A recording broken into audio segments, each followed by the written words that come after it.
अस्सलाम वालेकुम स्टूडेंट्स, उम्मीद है आप तमाम लोग खैरियत से होंगे। मेरा नाम मोहम्मद उमर खान है और इस चैनल पर गुफ्तगू करते हैं हम लॉ, लैट, लॉ गैट और LLB 5 ईयर्स के हवाले से। जो अगर आप नए कैंडिडेट हैं इस चैनल पर पहली बार तशरीफ़ लाएँ तो इस चैनल को ज़रूर सब्सक्राइब करें ताकि इस तरह की मज़ीद अपडेटेड वीडियोज़ हम आप तमाम लोगों तक बर वक्त शेयर कर सकें। आज की इस वीडियो में हम डिस्कस करने वाले हैं 12 नवंबर 2023 को कंडक्ट होने वाले लॉ एडमिशन टेस्ट के रिजल्ट के बारे में। आप तमाम लोग जो 12 नवंबर 2023 को अपेयर हुए हैं टेस्ट में, वो पूछ रहे हैं, कन्फ्यूज़ हैं और मुझे व्हाट्सएप पर कमेंट सेक्शन में ये मैसेजेस जो है वो 12 रिसीव हो रहे हैं कि इसका रिजल्ट कब तक एक्सपेक्टेड है। क्योंकि 12 नवंबर के टेस्ट की जो है वो डिस्प्ले कर दी गई है। की को चेक करने के बाद कैंडिडेट्स जो है वो मेजॉरिटी को अपना MCQ का रिजल्ट पता चल चुका है। अब जो कैंडिडेट 35, 37, 40, 45 या 50 से कम है तो वो ज़्यादा क्यूरियस हैं कि रिजल्ट फाइनल जो है वो कब आएगा, ताकि वो इस चीज़ की कन्फर्मेशन हासिल कर सकें कि आया उनका लॉ एडमिशन टेस्ट क्लियर है या नहीं। तो लैट का जो रिजल्ट है वो उमूमन 25 दिन में डिस्प्ले किया जाता है। अब ये रिजल्ट किसी हार्ड फॉर्म में आपको नहीं भेजा जाता। ये जिस तरह से आपकी रोल नंबर स्लिप आपके ई पोर्टल पे आई थी या आपको वाया ईमेल एड्रेस रिसीव हुई थी, इसी तरह से आपको जो आपका रिजल्ट है लैट का वो आपको वाया ईमेल एड्रेस आएगा या फिर आपके एजुकेशन टेस्टिंग काउंसिल के पोर्टल में आएगा। आप उस पोर्टल में लॉगिन करेंगे, वहां से उसको डाउनलोड करेंगे और जब आप यूनिवर्सिटी में एडमिशन सिक्योर कर लेंगे तो इस टेस्ट की जो है ना वेरिफिकेशन होगी। वेरिफिकेशन से मुराद के रिजल्ट उनको क्रॉस चेक करवाना होता है, तो वो भी आपके ई पोर्टल पे जो है वो जो यूनिवर्सिटी की एडमिनिस्ट्रेशन होगी वो लॉगिन करके आपके रिजल्ट को वेरीफाई करेगी। तो आपने कोशिश करनी है कि जो पोर्टल का आपका ईमेल एड्रेस या पासवर्ड या फिर CNIC और पासवर्ड है वो आपने भूलना नहीं है, ताकि आप जो है वो अपना रिजल्ट देख भी सकें और जब यूनिवर्सिटी में आपका एडमिशन हो तो उसको क्रॉस चेक भी करवा सकें। अब यहाँ पर सबसे बड़ा क्वेश्चन इसके साथ कनेक्टेड जो स्टूडेंट्स के जहन में आ रहा है वो सवाल ये है कि मेरे MCQs में 30 मार्क्स हैं, 25 मार्क्स हैं, 35 मार्क्स हैं, 40 मार्क्स हैं, 47 मार्क्स हैं, क्या मैं लॉ एडमिशन टेस्ट को क्लियर कर पाऊंगा या फिर मुझे जो है वो दोबारा से इस टेस्ट को प्रिपेयर करना पड़ेगा।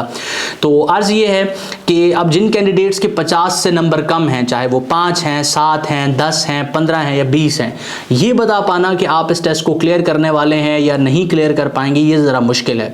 क्योंकि जो आप रिटन सेक्शन अटेम्प्ट करके आए हैं, आपकी जो वहाँ पर क्वेश्चन आंसरिंग टेक्निक थी, मैं उससे वाकिफ़ नहीं हूँ। इसके अलावा जो एग्जामिनर होता है उसकी मेंटालिटी जो है वो डिफरेंट होती है, वेरी करती है। एक क्वेश्चन पेपर या एक जो आपका ऐसे है या एक जो आपकी पर्सनल स्टेटमेंट है, हो सकता है मैं 10 में से उसको जो है वो 7 दूं या 8 दूं, अगर किसी एक स्पेसिफिक पैटर्न पे वो लिखा हुआ है और वही जो टॉपिक है अगर कोई दूसरा एग्जामिनर चेक करता है तो वो उसको 4 नंबर दे, 5 नंबर दे, तो ये डिपेंड करता है। लेकिन आइडियली आप ये कह सकते हैं कि अगर आप एक अच्छा मजमून और एक अच्छी पर्सनल स्टेटमेंट लिख के आए हैं और एग्जामिनर को वो अट्रैक्ट करती है चीज़, तो आप 15+ स्कोर कर सकते हैं। और अगर आप 35 से ऊपर हैं, 35 को टच कर रहे हैं या 30 से ऊपर हैं, तो आप एक्सपेक्ट कर सकते हैं अगर आपने अच्छा आंसर किया है कि आपका ये टेस्ट क्लियर हो जाएगा।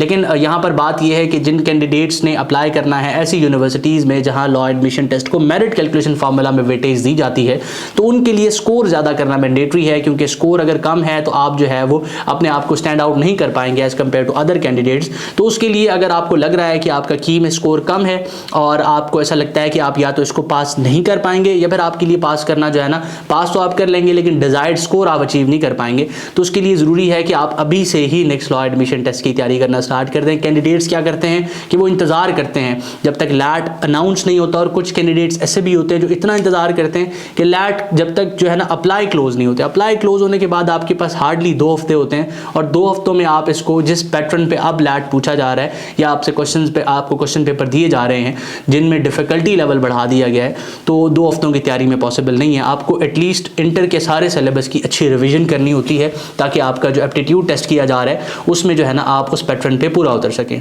लास्टली एक और चीज़ भी आपकी खिदमत में मैं अर्ज करूंगा कि लॉ एडमिशन टेस्ट को जो क्लियर करने का स्कोर है वो 50 है। मैंने बहुत सी वीडियोस में भी बताया और मोस्टली कैंडिडेट्स को ये चीज़ क्लियर भी है। तो अगर आपके 48 आते हैं, 49 आते हैं, 47 आते हैं या फिर 45 आते हैं, ये सारे के सारे फेल कंसीडर होते हैं।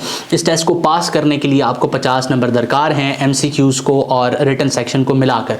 तो अगर आप जो है वो 35+ हैं तो आप जो है वो इंतज़ार कर सकते हैं या एक्सपेक्ट कर सकते हैं कि आपका जो लैट है वो इंशाल्लाह पास हो जाएगा।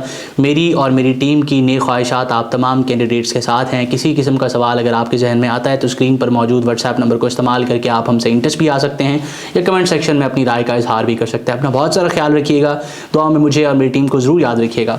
अल्लाह हाफ़िज़।